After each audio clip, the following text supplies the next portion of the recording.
आता हा थोडा किचकटचा आपण सगळेजण बसू. आता सगळेला विचारत बसतो म्हटलं तर एवढा विषय जाणार नाही. आपण 50 ते 60 लोक आम्ही बसू आणि आज निर्णय घेतल्यापेक्षा सगळ्याला विचारत घेऊन काय असेल तर CM साहेबांसोबत अधिक बोलून त्याच्यात अधिक काही मार्ग निघते का, किती दिवसात होऊ शकते, काय होऊ शकते, कशा पद्धतीनं होऊ शकते. त्याच्यानं मला वाटते बावनकुळेजी तुम्ही इथं आलात, आम्ही तुमची खूप वाट पाहत होतोय.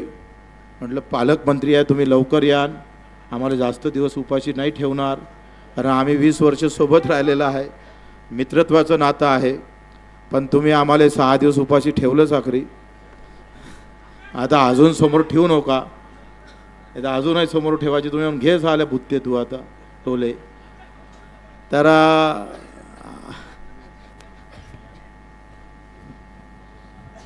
मी वाटल्यास बच्चूभाऊ जे माननीय मुख्यमंत्री बोलले ते आताच तुम्हाला वाटल्यास कागदावर काय वाटतं ते करून देतो. पण माझी विनंती काय आहे, आपण थोडा जरा हा राष्ट्रसंत तुकडोजी महाराजांचा हा परिसर आहे.